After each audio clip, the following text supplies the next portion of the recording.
আরেকজন বাইরে আছে মিজানুর রহমান আহজারি, আছে কি নাই?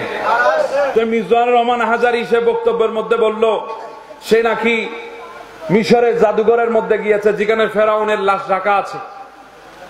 ওই মিশরের জাদুঘরের মধ্যে সে নাকি ফেরাউনের লাশ দেখতে গেল। সে বলছে আমি যাওয়ার পরে সেখানে বলছি ফেরাউন কে চাচা কেমন আছেন? ফেরাউনের চারদিক দিয়ে আমি ঘুরলাম, এমনি রয়েছে এমনি। আমি কই ফেরাউন চাচা কেমন আছো?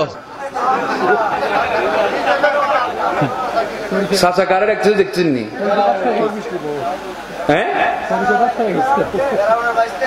আমরা গরিবে নামাজকে বাবা বললে তোদের জলে, খাজা বাবা বললে তোদের জলে, আর তুই ফের অনুদের চাচার ইতিহাস।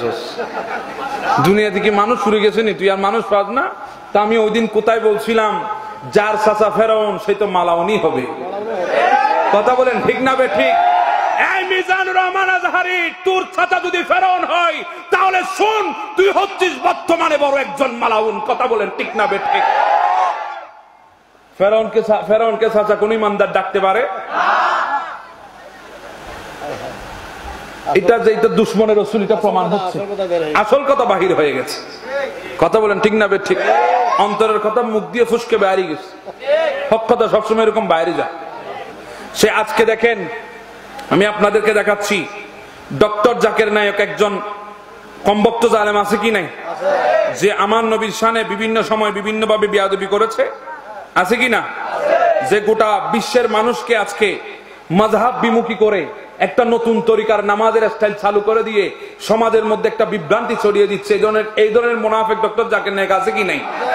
এই দেখেন বৈঠক করেছে যে জাকির নায়েকের টিভি চ্যানেল পিস টিভিকে গোটা বিশ্ব থেকে বয়কট করা হয়েছে, কারণ চিহ্নিত করেছে ওই টিভি হচ্ছে জঙ্গিবাদের উস্কানিমূলক বক্তব্য এবং মদতদাতা। কথা বলেন ঠিক না বে ঠিক? টিভি চ্যানেলকে নিষিদ্ধ করেছে, আমাদের বাংলাদেশও টিভি চ্যানেলকে নিষিদ্ধ করেছে, ভারতেও এই পিস টিভিকে নিষিদ্ধ করেছে, কারণ এটা হচ্ছে জঙ্গিদের আড্ডাখানা। এই চ্যানেলটা হচ্ছে জঙ্গিদের মদতদাতা, এই চ্যানেল থেকে জঙ্গি সৃষ্টি হচ্ছে।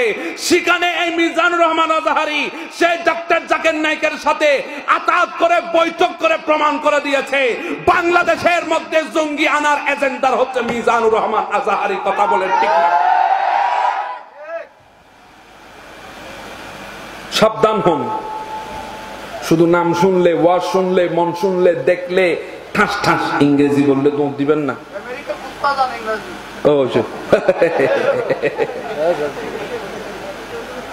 ইংরেজি জানলে সে বড় বক্তা নয়, ভেতরে ঈমান ঠিক থাকতে হবে। বড় আফসোস লাগে আমাদের কিছু যুবক ভাইয়েরা ভুল বুঝে আমাকে ফোন করে হুমকি দিচ্ছেন। আমি কি বলতে চেয়েছি? আমি বলতে চেয়েছিলাম আমার রসুলের খেলাফ যদি জবান খুলে, সে যে হোক না কেন, আমার জন্মদাতা পিতাও যদি হয়, তার সাথে আমার কোনো সম্পর্ক থাকতে পারে না। সেখানে বক্তার সাথে আমার কিসের সম্পর্ক? কথা বলেন ঠিক না বে ঠিক? আমার নবীকে নিরক্ষর বলেছে আপনাদের কলিজার জ্বলে নাই, আর আমি মিজানুর রহমান আজহারির ভুল ধরিয়ে দিয়েছি আপনাদের কলিজা জ্বলতে আছে।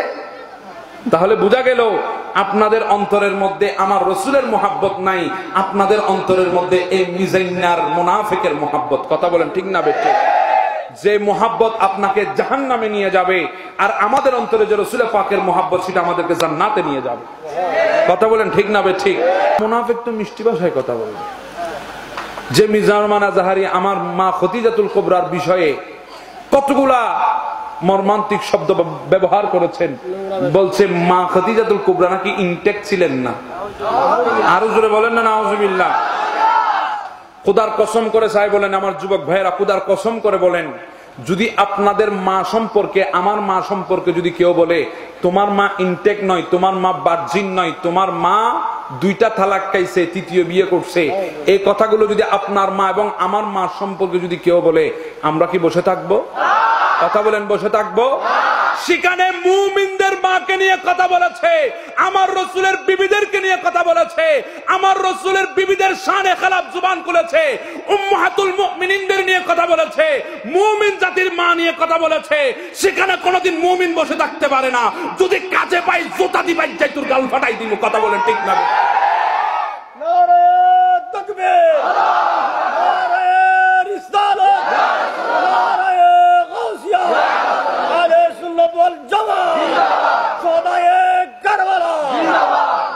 তোরা যদি আমারে মিজাইনার জন্য যদি হত্যা করতে পারিস, আমি আমার নবীর জন্য শহীদ হতে পারবো, কোনো অসুবিধা নাই। কোনো অসুবিধা আসেনি?